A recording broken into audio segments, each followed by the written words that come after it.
तो martial master के पिछले एपिसोड में हमने देखा कि क्वीन होंग क्वीन चैन पर अटैक करने ही वाला होता है कि तभी उस जगह पर क्वीन फैमिली का हेड आ जाता है, जिसे देखकर क्वीन होंग उसी जगह पर रुक जाता है।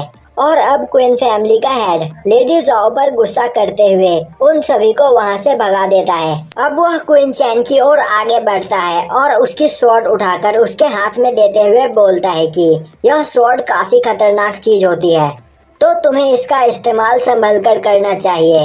और अब वह अपनी बहन यूची से बोलता है कि आज यहाँ पर यह सब कुछ तुम्हारे साथ तुम्हारे इस भाई की वजह से हो रहा है, तो प्लीज तुम मुझे माफ कर दो। उस वक्त जब तुम 3 साल के बाद क्वीन चैन के साथ वापस फैमिली में लौटी थी, उस टाइम पर भी मैंने तुम्हें सपोर्ट नहीं किया था और आज इसी वजह से तुम्हारी यह हालत है। तभी क्वीन चैन की मॉम बोलती है कि इसमें आपकी कोई गलती नहीं है और यहाँ पर जो भी कुछ हुआ है मेरी अपनी गलती की वजह से हुआ है। अब क्वीन फैमिली का हेड बोलता है तो अब हम पुरानी बातों के बारे में भूल जाते हैं और आज यहाँ पर जो भी कुछ हुआ हम इसके बारे में कभी भी आगे बात नहीं करेंगे। और तभी वह बोलता है कि आज से 15 दिन बाद टियानजिन अकेडमी में एक टेस्ट होने वाला है, तो क्वीन चैन तुम्हें उस टेस्ट को देने के लिए पहले अपनी ब्लड लाइन को अवेक करना होगा और तुम्हें सभी लोगों को साबित करना होगा कि तुम क्वीन फैमिली के एक स्ट्रॉन्ग पर्सन हो, कोई ट्रैश नहीं। और यह बोलकर वह वहां से चला जाता है। तभी क्वीन चैन की मॉम बोलती है कि क्या उसे भूख लगी है। क्वीन चैन हाँ में जवाब देता है, जिसके बाद उसकी मॉम उसके लिए खाना बनाने के लिए चली जाती है। अब एक जगह से खड़ा होकर क्वीन चैन अपनी मॉम को काम करते हुए देख रहा होता है। वहीं वह सोच रहा होता है कि मॉम क्वीन फैमिली की एक बिग लेडी है, पर उसके बाद भी मॉम को यहाँ पर अपना काम खुद करना पड़ता है। अब वहाँ पर क्वीन चैन खाना खा रहा होता है। तभी उसकी मॉम उससे बोलती है कि वह क्वीन चैन से एक बात करना चाहती है और वह आशा करती है कि क्वीन चैन इस बात को समझ पाएगा। क्वीन चैन अपनी मॉम से उस बारे में पूछता है। तभी क्वीन चैन की मॉम बोलती है कि उसके अंकल क्वीन फैमिली के हेड है, वह काफ़ी ज़्यादा स्ट्रिक्ट पर्सन है और हमेशा रूल्स को फॉलो करते हैं, यहाँ तक कि उनका दिल पत्थर का है। वह किसी पर भी रहम नहीं करते हैं, पर आज उन्होंने क्वीन चैन को यहाँ पर छोड़ दिया। पर क्या क्वीन चैन को याद है कि यहाँ से जाने से पहले उन्होंने क्या कहा था। क्वीन चैन बोलता है हाँ मॉम, मैं यहाँ पर सब कुछ समझ रहा हूँ। वह लोग चाहते हैं कि आने वाले अकेडमी के टेस्ट में मैं फेल हो जाऊँ, जिसके बाद वह लोग काफ़ी आसानी से मुझे फैमिली से निकाल देंगे। मॉम, आपको परेशान होने की कोई ज़रूरत नहीं, मैं टेस्ट से पहले ही अपने ब्लड लाइन को अवेक करूंगा।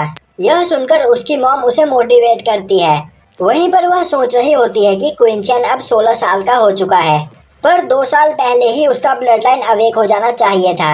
इस हिसाब से देखा जाए तो अब उसका ब्लड लाइन अवेक होना इम्पॉसिबल है, पर चाहे कुछ भी क्यों ना हो जाए वह हमेशा क्वीन चैन को सपोर्ट करेगी।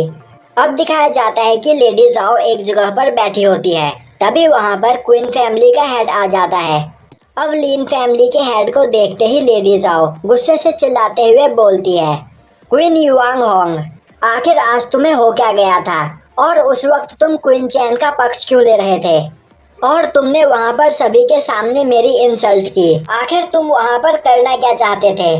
तभी युआन होंग बोलता है, पहले तुम मुझे बताओ कि आखिर तुम वहां पर क्या करना चाहती थी। तभी लेडी जाओ बोलती है कि वह जल्द से जल्द क्वीन चैन को क्वीन फैमिली से बाहर निकालना चाहती है, क्योंकि वह अपने क्वीन फैमिली को क्वीन चैन के हाथों में नहीं जाने देना चाहती है, क्योंकि आगे चलकर क्वीन चैन इस फैमिली का हेड बनने की कोशिश कर सकता है। पर युआन होंग, आखिर उस वक्त तुमने उसकी मदद क्यों की। तभी युआन होंग बोलता है, तुम सच में बहुत बड़ी बेवकूफ़ हो। क्या तुम्हें नहीं पता कि डैड को थर्ड सिस्टर कितनी ज़्यादा पसंद है और आज यहाँ पर जो भी कुछ हुआ अगर उन्हें उस बारे में पता चल गया तो तुम सोच भी नहीं सकती कि वह तुम्हारे साथ क्या करेंगे। लेडी जाओ बोलती है, तो क्या वह क्वीन चैन को क्वीन फैमिली में ऐसे ही रहने देंगे। युआन होंग बोलता है, हमें यहाँ पर समझदारी से काम लेना होगा। अभी तक क्वीन चैन की ब्लड लाइन अवेक नहीं हुई है और वह 16 साल का हो चुका है, तो आने वाले टियानजिन अकेडमी के टेस्ट में वह पास नहीं हो पाएगा, जिसके बाद उसे अकेडमी से निकाल दिया जाएगा और फिर मैं भी उसे क्वीन फैमिली से बाहर फेंक दूंगा और उस वक्त डैड भी मेरा कुछ नहीं कर पाएंगे, क्योंकि क्वीन चैन एक ट्रैश साबित हो चुका होगा। लेडी जाओ बोलती है तो तुम्हारे पास यह आइडिया पहले से ही था और यहाँ पर क्वीन फैमिली के डिसाइपल्स काफी ज्यादा स्ट्रॉन्ग है, तो क्वीन चैन उस टेस्ट को कभी पास नहीं कर पाएगा और यह सोचकर वह काफी ज्यादा खुश होती है। वहीं दूसरी ओर बैठा क्वीन चैन सोच रहा होता है कि उसे यहाँ पर जल्द से जल्द स्ट्रॉन्ग होना होगा। अपने लिए और अपनी मॉम के लिए उसे स्ट्रॉन्ग बनना ही होगा और स्ट्रॉन्ग बनने के लिए उसे अपनी ब्लड लाइन को पहले अवेक करना होगा। वहीं दूसरी ओर लेडी जाओ क्वीन होंग से बोल रही होती है कि किसी नॉर्मल पर्सन का ब्लड लाइन 15 साल की एज में अवेक हो जाता है, पर अब क्वीन चैंग 16 साल का हो चुका है, पर अभी तक उसकी ब्लड लाइन अवेक नहीं हुई है, तो शायद उसकी ब्लड लाइन कभी भी अवेक नहीं होगी और जल्द ही वह सभी लोग मिलकर उसे क्वीन फैमिली से बाहर निकाल देंगे। वहीं अपने कमरे में बैठा क्वीन चैन सोच रहा होता है कि किसी पर्सन की ब्लड लाइन 2 कारणों से अवेक नहीं होती है। पहला, उसकी ब्लड लाइन काफ़ी ज़्यादा वीक हो और दूसरा, उसकी बॉडी काफ़ी ज़्यादा कमज़ोर हो। और अब क्वीन चैन वहाँ पर कल्टीवेशन करके अपने बॉडी के अंदर के 7 मेट्रोडियंस को अनलॉक कर लेता है, पर अभी भी उसकी QI अनस्टेबल होती है। अब वहाँ पर क्वीन चैन सोचने लगता है कि कोई मार्शल आर्ट जीनियस अपनी 8, 9 या 10 भी मेट्रोडियंस को अनलॉक कर सकता है, क्योंकि उसकी QI काफ़ी ज़्यादा पावरफुल होती है और ज़्यादा टैलेंटेड लोग 11 मेट्रोडियंस को भी अनलॉक कर लेते हैं और साओयू के बॉडी के भी 11 मेट्रोडियंस अनलॉक थे, तो मैं अपनी इस करंट स्टेट में उसे कभी नहीं हरा पाऊंगा, क्योंकि मेरी यह बॉडी काफ़ी ज़्यादा वीक है। और अभी मैं यहाँ पर अपने 9 star scroll of God emperor का भी यूज़ नहीं कर सकता हूँ। गॉड एम्परर स्क्रोल एक एशियन टेक्निक है जो मुझे फॉरबिडन लैंड से मिली थी और लेजेंड के अनुसार मार्शल गॉड रैलम के बस 9 ही रैंक है, पर उस स्क्रोल से मुझे पता चला कि यहाँ पर 9 से भी ऊपर रैंक मौजूद है जिन्हें सेज रैलम कहा जाता है, पर उससे भी ऊपर एक रैलम हेवन रैलम होता है। पर आज तक टियानवू लैंड के हिस्ट्री में कोई भी पर्सन सेज रैलम तक नहीं पहुंचा है, जिस वजह से इसके बारे में किसी को भी नहीं पता है और उसके आगे के रैलम्स के बारे में भी नहीं। पर फॉरबिडन लैंड में जाने से पहले मुझे भी इन सब चीज़ों के बारे में नहीं पता था। फिर मैंने फॉरबिडन लैंड को एक्सप्लोर किया, जिसके बाद मुझे काफ़ी ज़्यादा नॉलेज मिली और उस स्क्रोल में मैंने पढ़ा था कि एक टेक्निक का यूज़ करके कोई पर्सन अपने 12 मेट्रोडियंस को भी अनलॉक कर सकता है।